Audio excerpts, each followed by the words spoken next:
nous avons décidé de poser nos caméras ici, au cœur d'un des quartiers les plus pauvres de France et même d'Europe, le 3e arrondissement de Marseille, à quelques kilomètres d'une rue dont le nom est devenu le symbole de l'insalubrité en France, la rue d'Aubagne. 2 immeubles qui s'effondrent il y a 6 mois, 8 personnes retrouvées mortes sous les décombres et une prise de conscience brutale et soudaine. Comment a-t-on pu en arriver là, en France, en 2018 ? Syndic, propriétaires, services de la ville et de l'État, c'est au travers d'une enquête exclusive sur les dysfonctionnements de tout un système que nous allons tenter de répondre à cette question. Une enquête signée Valérie Smadja et Marie-Agnès Pellerin. Autour de la table, Fatih Boirois, ancien de la Fondation Abbé Pierre. Son jeu, le taudis poli. 63 rue d'Aubagne. Il va falloir qu'ils arrêtent de jouer avec nos vies au Monopoly. C'est à partir de ces mots que germe l'idée d'un jeu d'information sur le scandale de l'habitat indigne à Marseille. Bidonville de la Caplette. C'est plutôt très rentable, très rentable. Allez, je prends. Un jeu pour comprendre les négligences et les incohérences d'un système qui dysfonctionne. Hôtel de région. En 2015, il y avait à Marseille 0 agent de salubrité publique au service d'hygiène de la ville de Marseille, ce qui est carrément fou.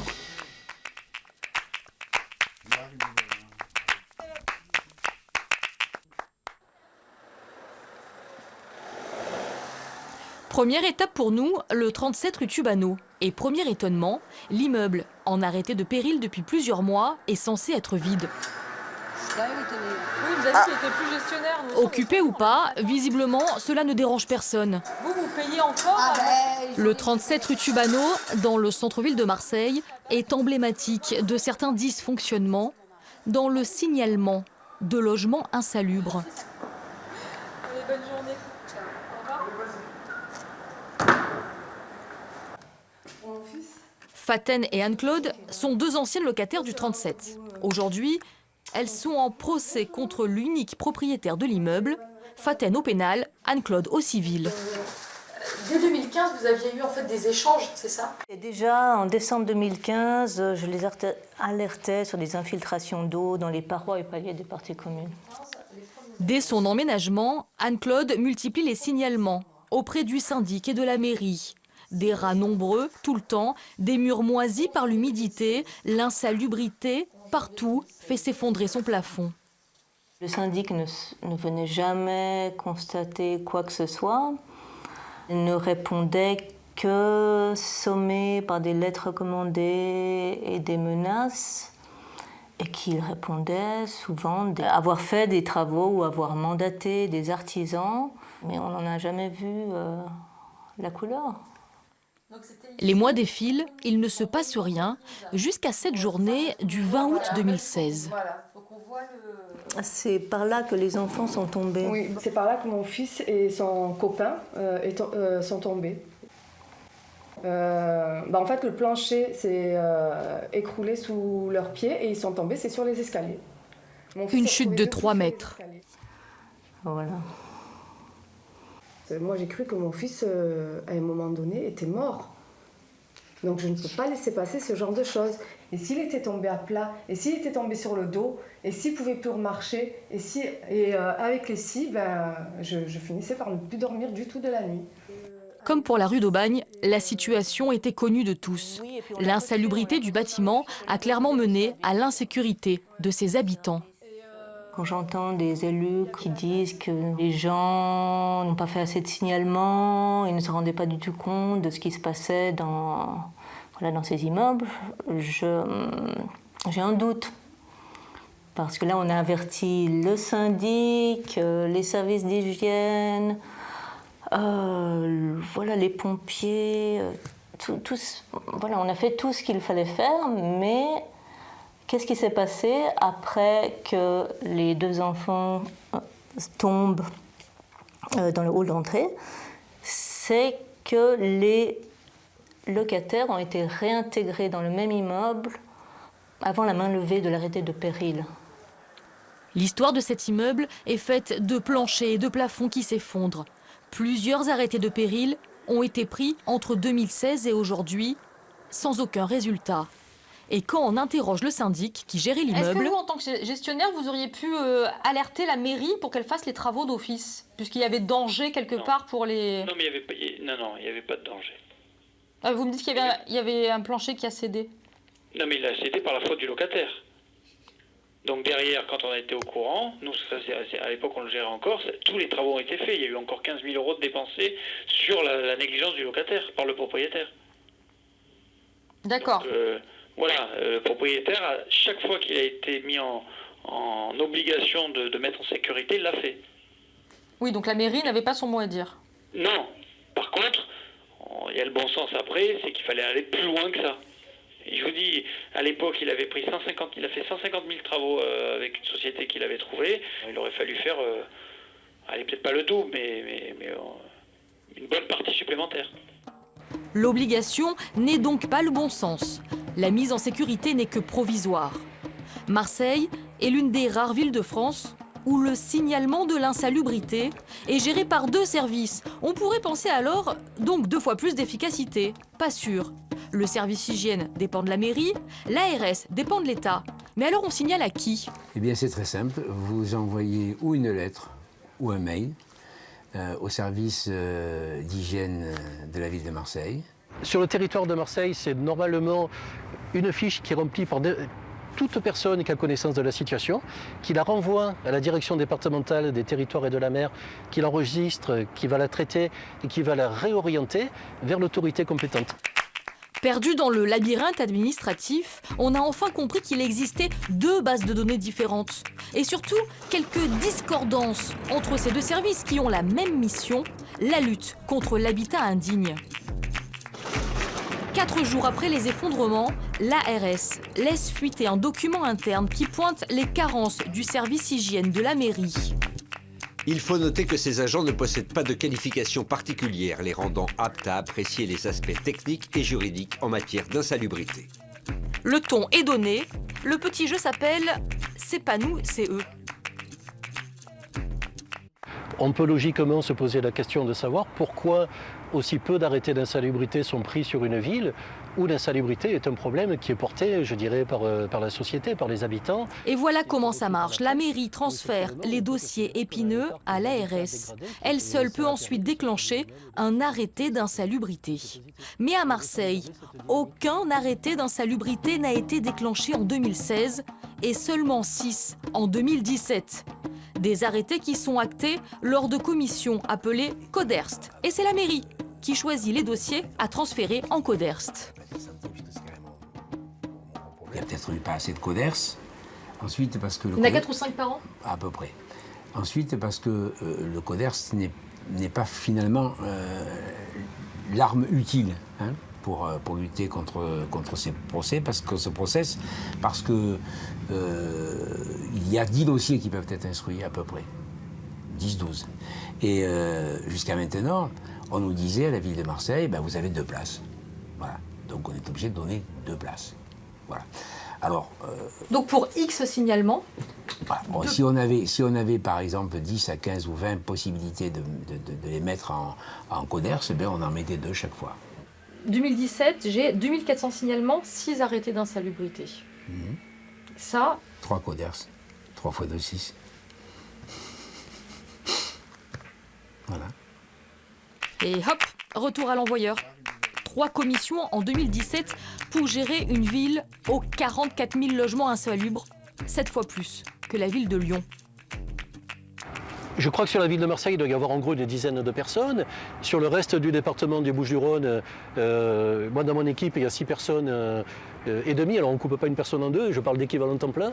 On a 6 équivalents temps plein et demi de gens qui sont affectés à ça. Donc c'est vrai que ça peut paraître très largement insuffisant par rapport aux besoins. Il y a des besoins de visite d'immeubles, des besoins d'évaluation de l'insalubrité, engager des procédures. Ça suppose d'avoir des gens qui travaillent là-dessus. Et j'insiste sur le fait que les gens doivent être formés.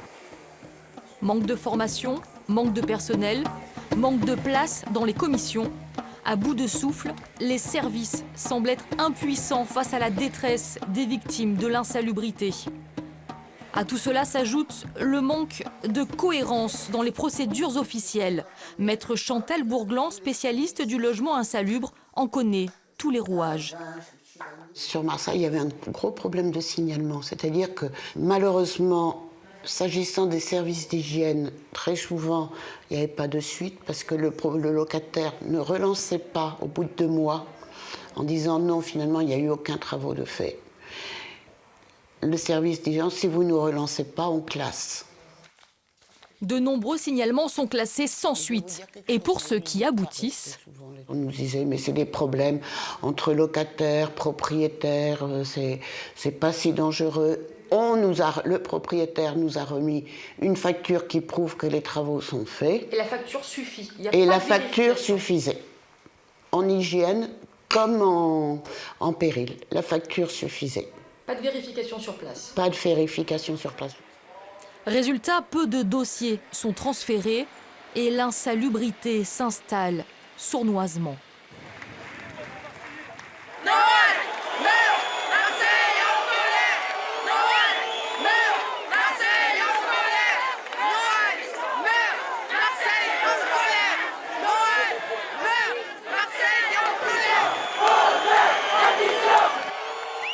Marseille compte généralement une quarantaine d'arrêtés de péril par an.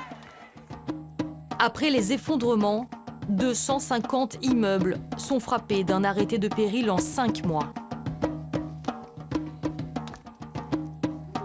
Dans le service concerné, on l'explique par le défaut de signalement. Évidemment que toutes les personnes qui vivaient sur un appartement dans lequel il y avait une fissure qui existait depuis des années, voire même des décennies, mais qui avait trouvé sa place dans l'appartement ou dans la maison, et bien là, les gens ont ressenti une inquiétude légitime dans bien des cas, puisqu'on a fait évacuer quand même beaucoup d'immeubles à la suite de ces signalements. Et donc, bien sûr, parce qu'il y avait plus de signalements, il y avait aussi plus d'arrêtés qui étaient pris. Et il y a toujours d'ailleurs beaucoup plus d'arrêtés qui sont pris. Les signalements concernent généralement les locataires. Regardons du côté des propriétaires occupants. Virginie et sa famille sont des copropriétaires sans histoire, du moins jusqu'à cet arrêté de péril qu'ils n'ont pas vu venir et les chassent de chez eux. En tant que propriétaires occupants, ils n'ont droit à aucun relogement. On a déménagé pendant 7 semaines, tous les week-ends. On a eu la chance de pouvoir récupérer des appartements de personnes qui partaient en vacances ou qui partaient en week-end. Voilà. Donc oui, ça a été ça toutes les semaines.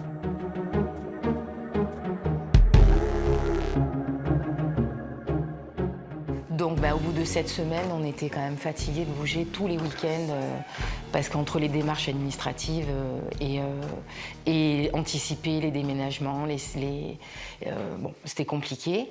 Donc on a sollicité donc la famille, on a pu donc trouver un appartement en location qu'on a voulu le moins cher et le plus fonctionnel et rester dans le quartier. Surtout pour les enfants, en fait. Mais après, parce qu'à l'heure actuelle, il y a le loyer à payer. Le loyer à payer, ouais, et les crédits.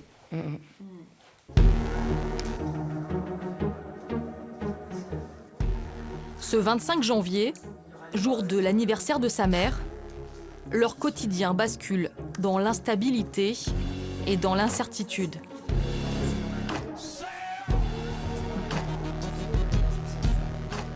Ils sont venus à 4, donc il y avait le syndic, l'expert donc de la mairie et 2 architectes de la mairie. Donc 2 architectes, voilà. Donc ils sont venus, ils ont pu rentrer dans la plupart des appartements. Donc nous, en tant que propriétaires, on n'est presque pas considérés en fait, puisque ça se passe entre le syndic qui gère le truc et les professionnels du bâtiment, d'accord ? Bon, et en partant, donc ils ont serré la main au syndic en disant vous aurez des nouvelles de nous d'ici quelques jours. Et en fait, c'est dans le quart d'heure qui a suivi que les 2 architectes de la mairie sont revenus pour nous avertir qu'on avait 1 heure pour déménager en fait. Si des personnes qualifiées vous disent qu'il faut partir, qu'on a 1 heure pour déménager, et qu'ils n'ont pas attendu mardi pour nous le dire alors qu'on était vendredi quand ils sont venus visiter, c'est que là on se dit il y a un réel danger. Et quand on lit l'arrêté de péril, donc fissures structurelles, effondrement structurel de la cave, en fait tout est structurel dans ça et il préconise un étaiement de tout en fait. Cet arrêté, qui les chasse de chez eux, est pris sur la base d'un rapport d'experts judiciaires mandaté par la mairie. Mais il n'a pas fait d'expertise en fait, il est juste venu voir. Ils n'ont rien étudié le jour où ils sont venus. Donc oui. Un diagnostic visuel par un expert en incendie-explosion et non en structure d'immeuble, un expert qui refusera de répondre à nos questions.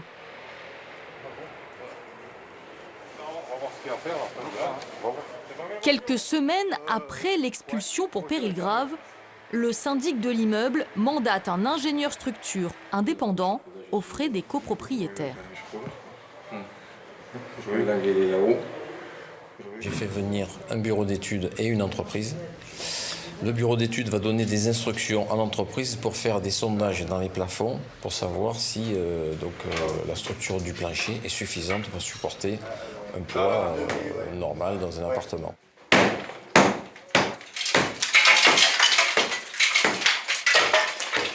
Avec ce calcul de charge, l'expert retournera vers la ville de Marseille pour essayer de leur expliquer qu'il est possible de regagner les appartements, c'est-à-dire qu'il n'y a pas de problème de charge des planchers.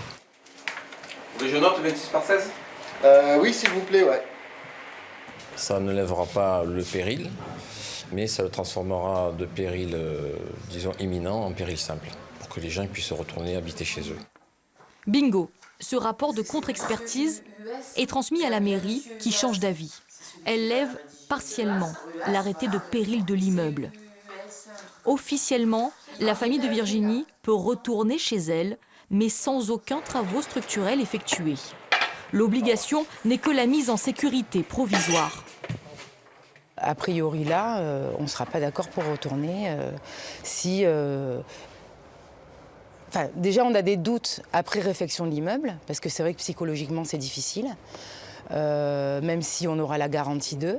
Mais si l'immeuble reste en l'état et que c'est juste maintenu par des étés comme il y a l'air d'avoir, de se mettre en cours, là, je ne pense pas qu'on réintègre, non. Perte de valeur de l'immeuble, gros stress et des familles délogées durant plusieurs mois sans solution pour un péril qui n'était peut-être ni grave ni imminent. Lors de l'achat, le diagnostic structure n'est pas une obligation. Alors comment connaître le passif d'un immeuble? Je suis dans un immeuble où on est rarement nombreux en réunion de copropriété. Donc on ne parle pas vraiment des choses de fond en fait. Moi j'y vais, mais souvent en ayant l'impression de faire acte de présence. Déjà j'y comprends rien en immobilier, donc j'y vais. Bon, s'il y a des travaux, si on me propose des travaux, je les vote. S'il n'y en a pas, il n'y a rien à voter. Et donc ça, je pense que ça... Et les années passent vite, en fait. Nous, ça fait 8 ans. Bon, on peut dire que ça fait peut-être cette assemblée générale qu'on a fait, sans qu'il se soit rien passé. Nous, en tant que propriétaires occupants, on était un peu les concierges de l'immeuble. Alors, c'est vrai que des fois, on le fait parce qu'on a le temps, on le fait régulièrement. Puis des fois, on est quand même 9 à payer un syndic pour qu'on s'occupe de ça à notre place. Son syndic refusera de nous répondre. Mais quel est leur rôle dans l'anticipation des travaux? Réponse auprès de l'UNIS, l'Union des syndics de copropriété. Elle représente à Marseille 60% des lots gérés par des syndics professionnels. Il y a énormément de méconnaissances sur les rôles et les responsabilités de chacun. Le syndic a des pouvoirs, comme je l'ai dit, il peut aller jusqu'à la mise en sécurité, mais ça se limite à ça. Il a un pouvoir de conseil, mais il n'a pas un pouvoir d'analyse d'un élément structurel. Et malheureusement, trop d'éléments, beaucoup trop de copropriétaires pensent que le syndic a beaucoup plus de pouvoir pour gérer ces problèmes-là, alors que ces pouvoirs sont limités. Et à partir du moment où les rôles de chacun ne sont pas clairement définis, ça crée des incompréhensions et des amalgames et une mauvaise communication. Et je pense que la profession de syndic souffre de ça.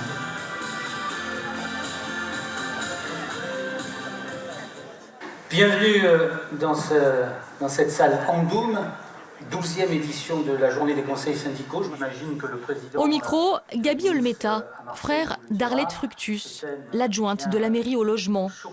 C'est un tout petit monde, convié par Jean Berthoz, président de l'UNIS.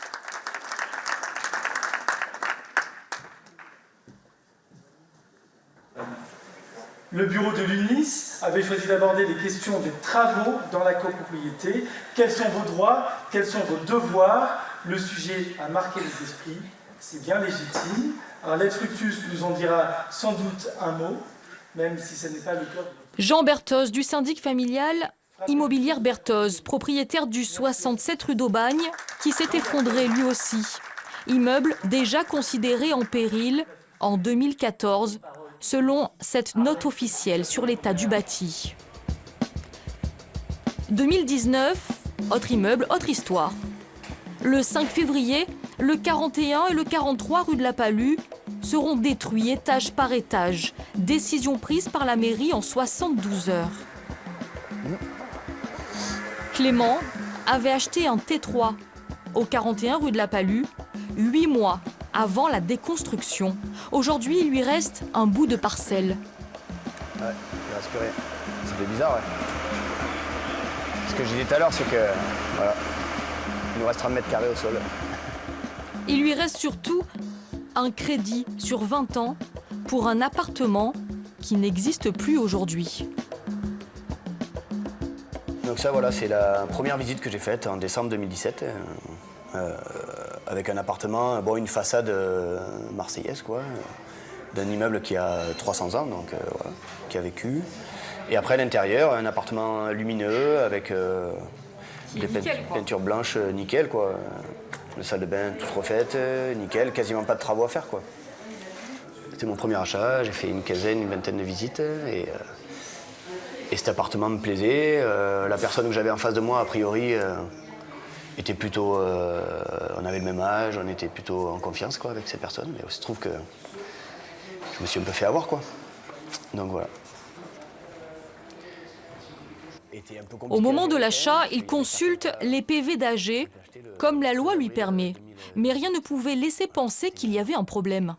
En fait, on voit que le PV qui m'a été fourni faisait 6 pages et que la convocation pour cet AG-là, elle faisait 40 pages, quoi.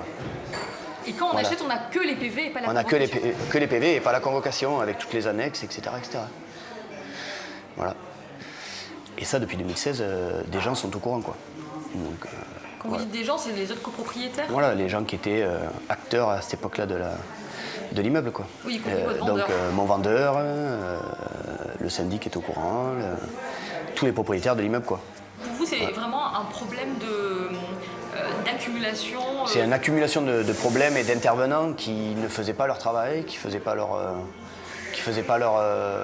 leurs responsabilités, quoi. Alors très vite, il découvre des dégâts des eaux anciens, des poutres pourries, des expertises datant de 2016. Un cauchemar pour Clément, des dysfonctionnements que son syndic justifie. Il y avait donc un copropriétaire qui devait 15 000 euros de charge, un peu plus de 20 000 euros, ça faisait plus de 20 ans qu'il était débiteur. Après, le vrai problème du 41, en réalité, c'était le 43. Le 43 nous a pas lu, il était en arrêté de mise en péril depuis 2012. Et oui, le 43 qui appartient à la Soleam. Exactement, enfin, oui. Après, je ne sais pas à qui il appartient. Nous, en tout état de cause, quand on s'est rendu compte qu'il y avait un problème avec le 43, on a été faire des recherches sur le cadastre pour essayer de remonter un petit peu, savoir s'il y avait un syndic ou quels étaient les copropriétaires. C'est là qu'on s'est rendu compte qu'il y a une mise en péril depuis 2012. Quand on a réussi à remonter, grâce à cette mise en péril, on a du coup contacté la mairie, qui nous ont dit attention, il y a des travaux d'office qu'on va faire. Donc on leur a dit hop, vous arrêtez tout, d'abord vous venez voir chez nous, parce qu'on a des fissures qui commencent à apparaître dans les appartements. Alors que jusque-là, l'immeuble était relativement fin. En fait, ils se sont rendus compte que le 43 est en train de tomber sur le 41. Les immeubles tombent, les protagonistes restent droits dans leurs bottes. ils sont propriétaires d'un bien qu'ils n'ont pas entretenu, qu'ils ont laissé dépérir, qui a menacé ruine et qui a donc menacé la sécurité des occupants, des passants, des voisins. La ville a été obligée d'ordonner la déconstruction, la ville a fait déconstruire. On pensera quand même à envoyer la facture aux propriétaires. Donc ils sont propriétaires des tantièmes au sol, ils sont aussi propriétaires de la créance, puisque nous, on va se retourner vers les propriétaires. Ils avaient des travaux à faire. La plupart des propriétaires achètent un appartement sans connaître l'état de la structure du bâtiment. Aucune loi ne l'impose. Après le drame de la rue d'Aubagne, des tentatives d'apaisement sont orchestrées. Ici, la métropole organise ce qu'elle appelle les assises citoyennes de l'habitat. La ligne directrice est donnée par Jacques Ansker. Il y a un an, souvenez-vous... Jacques Ansker, que nous allons retrouver ici lors de l'Assemblée de l'Union des propriétaires immobiliers, l'UNPI.